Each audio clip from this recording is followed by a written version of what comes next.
е тази лампа. Не, това е кученцето, което беше в двора, да? Това е кученце. Рижаво, голямо кученце.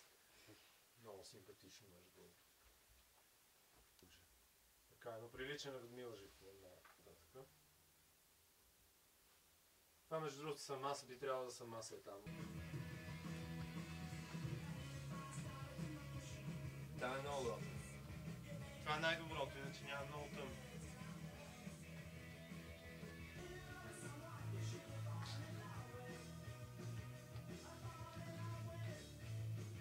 Приемно история. Да. Случайен човек, да. Един премиер май съм изпуснал, този Димитър Попов. Да. То е много... Взема сега го нарисуваме бас. Това е обща творба. Да, Петър Младенов. Така, 082. Да. 00. 41. Ей, какво интересни изненади, ще му се спрем.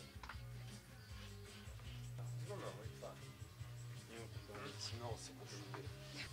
Другари, искам да ви поканя на една изложба, в която участвам аз, Гел и още един човек на един таван. Жалко. Жалко, да. Айде ще видиш по-скоро репортаж и най-малкото... жалко, че не си в Софето, да. Ма пък какво? Провинцията този човек. В Русе бил. Така ли? Да.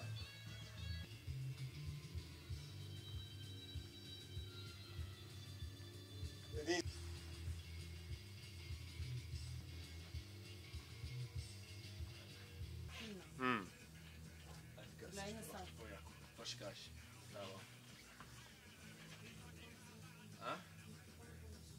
По-ниско микрофона. Здравейте! Дай знак пак и такова.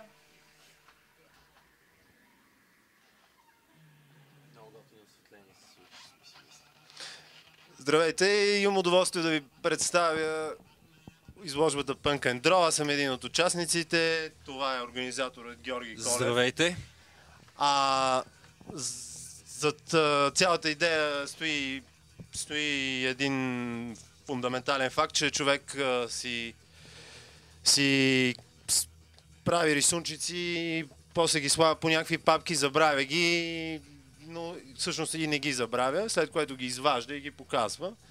Това е просто нищо повече от едно откровение. Много се радвам, че вашия екип оцени таланта ни да изобразяваме политици като ето тези другари. Жалко, че го няма този, как се казваше, Димитър Попов, Ренета Инчова, например, но пък има много хора. Жалко, че няма една фундаментална творба, която искахме също да бъде тук. Това са героите Деламарш и Робинсън, но това е. За сега това от мен. Ето, другари, какво ще кажете? За мен е удоволствие, че съм пред тази камера и ми е много интересно да представя този проект, тъй като това е една изложба, направена на тавана на един от участниците и тази камерна сцена и тази изява много ме интригува, защото края на краищата по този начин една изложба става напълно независима от всякакви институции, медии и прочие. И това ми беше в основата на идеята и благодаря за вниманието. Няма никаква връзка с нищо предизборно. Това има връзка просто с импулса човек да изобразява лица, предмети, кучета, котки, дъжд, павета и прочее. Но въпросът е, че идеята е такава, че хората често ги е срам от рисунките си, пък ние си ги излагаме така пред... така от нищото. Без... Защото политиците са много карикатурни. Вижте на какво приличат. Те са идиоти. Меко казано. Жалко, че не мога в момента да изобразя Гоце. С удоволствие бих изобразил Гоце пред камерата, но може би няма да има време. Това е. Каня всички зрители на изложбата. Тя може би ще бъде още една седмица отворена, който прояви интерес.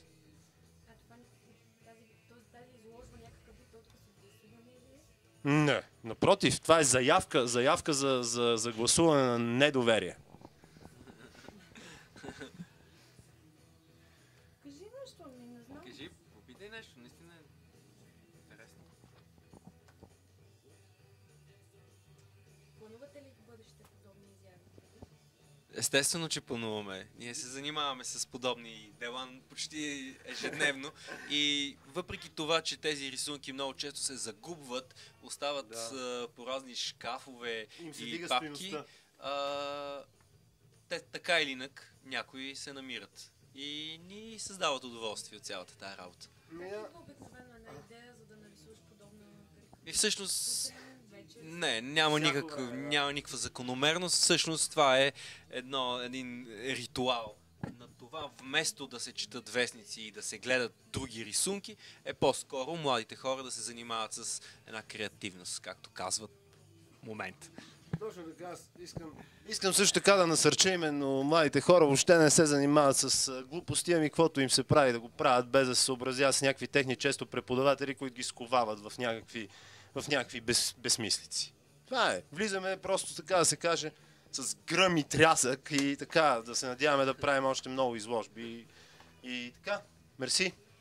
И още нещо искам да кажа, че това края на краищата не е първата ни изложба, това е третата ми изложба на мен и се На мен че, поредната, но че всъщност става дума за именно такова нещо.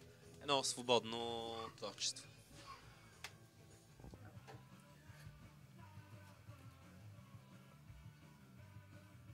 Да го изправя ли? Искаш ли малко да го изправя? Не.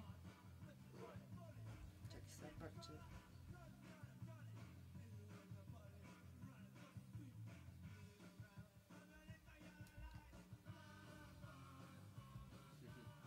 Ами ето, както виждате, тук става дума за осветяване на филм все пак от аналоговата ера. Действието се развива... Всичко е хубаво, ама Да. не съм включила. Добре, давай сега. Пак ли? Давай пак, да. Я кажи две думи. Ало! Да. Ами както виждате тук от заглавието, става дума още за аналоговата ера. Действието се развива през 99-та година. Мисля, че на 30 или 31 август се случи тая работа. Заснех отражение в тази будка на тогавашното американско посолство, където днес има някакъв център културен испански. И веднага, нали, стой, няма ми каза някакъв такъв, тия пара военни идиоти, които пазят посолствата, нали, да застана мирно едва ли не. Аз помисля, че се шегува и не застанах мирно. Стой, не можеш да снимаш. Аз викам, че нямам никакви табели за такова. Да, милиции, глупости, стой тук, сега ще осветим филма. Направо ми вмениха хипервина, че едва ли не убивам президента. И седиш сега, чакаш, идват важни господа, взимат с такива, нали, там дето осветяват, гледат, нали, дали нямаме едва ли не бомби, аз и още един човек. За съжаление нямах лична карта. И на този другия човек, с който бяхме, другаря Андреев, Красен Андреев, му снимаха паспорта, нали, зеления паспорт, едва не като терорист в американското посолство. До последно отказвах да си извадя филма, но ми бях принуден, за да не бъда задържан и да не ми се усложни живота, да си осветя филма. След което започнах да завеждам някакви искове, оказа се, че адски скъпо и си го оттеглих. И така безславно завърши тая сага, но това е положението, да. И полицай не ми се действа по никакъв начин, който пазеше посолството, по абсолютно никакъв начин да защити интереса на гражданина. Толкова има къла, това е. Слънце, снимам. Не ми звъни от някакъв телефон, който не е твой. Може? Не може си. Добре си, бе, Крум. Ще ми прецъках където те ме пъци. Айде, Фейсбук задължително трябва да има. Да, ето. Ще тръгнем от социалната мрежа, да работя. И така, това за утре го правим изложбата. Идиотска.